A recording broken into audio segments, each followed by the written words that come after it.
আচ্ছা, Vasco da Gama তাহলে পর্তুগিজের যে কোম্পানি আছে, মানে পর্তুগিজরা এই ভাস্কো দা গামার হাত ধরেই, শুধু পর্তুগিজ না, প্রত্যেকটা কোম্পানি এই ভাস্কো দা গামার হাত ধরেই কিন্তু ভাস্কো দা গামার দেখানো পথে বা ভাস্কো দা গামার মতো করেই, ঠিক আছে, ভারতে আসছিল। ভাস্কো দা গামা 1498 সালের 20 মে, ঠিক আছে, পর্তুগালের রাজধানী, এই যে ইউরোপের একটা কান্ট্রি হচ্ছে কি, ইউরোপের একটা কান্ট্রি হচ্ছে পর্তুগাল, সেই পর্তুগালের রাজধানী দেখো লিসবন, এই লিসবন দিয়ে এইভাবে সাউথ আফ্রিকার হয়ে এই যে উত্তমা সন্তরী বা কেপ অফ গুড হোপ, এইভাবে দেখো ইন্ডিয়ার কোচিকট বা কোচিন, মানে কেরলের কোচিন বন্দরে কিন্তু আসছিল।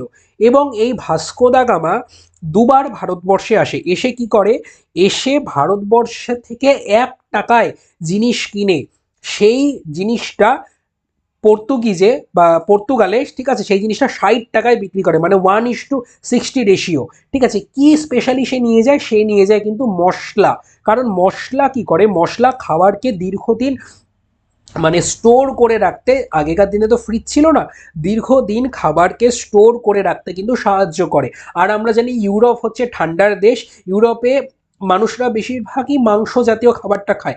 এবার তাদের কাছে ওই স্টোর করা বা খাবারকে সুস্বাদু রাখার কোনো পদ্ধতি ছিল না, তো এই মশলাটা, ঠিক আছে, বিপুল পরিমাণে সে কিন্তু এইখান থেকে কেরল থেকে নিয়ে যায়, কেরলকে বলা হয় মশলা সিটি।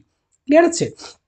তো এই হচ্ছে ভাস্কো দা গামা। এবং ভাস্কো দা গামা যেই দেখছে সবাই, তখন না পর্তুগিজরা, আচ্ছা, ভাস্কো দা গামা আসার পর তখন পর্তুগিজ সরকার হচ্ছে বিভিন্ন রকমের ইয়ে পাঠালো, কি বলে, গভর্নর পাঠালো। প্রথমে আসলো আলমিডো, সে এসে হচ্ছে ব্লু ওয়াটার পলিসি সে করলো, তারপর আসলো অলবুকার, তারপর আসলো নিনো দে চুনা।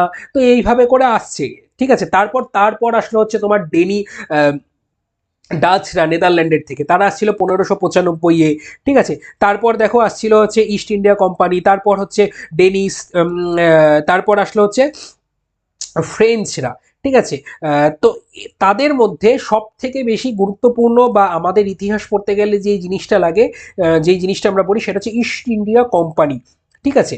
তো আর কি আমরা আধুনিক ভারতের ইতিহাসে পড়ি, সেটা হচ্ছে কংগ্রেস পার্টি সম্পর্কে, এবং অনেক রকমের ফ্রিডম ফাইটার আছে, ঠিক আছে, তারা কিভাবে আমাদের ভারতবর্ষকে স্বাধীনতার দিকে নিয়ে গেল, ঠিক আছে, সেই জিনিসটা কিন্তু আমরা আধুনিক ভারতের ইতিহাসে পড়ি। তাহলে আধুনিক ভারত, আমরা ইতিহাসকে দেখলাম 3টা ভাগে ভাগ করলাম। প্রথমে হচ্ছে প্রাচীন ভারতের ইতিহাস, ঠিক আছে, তারপর মধ্য ভারতের ইতিহাস, এবং আধুনিক ভারতের কিন্তু ইতিহাস।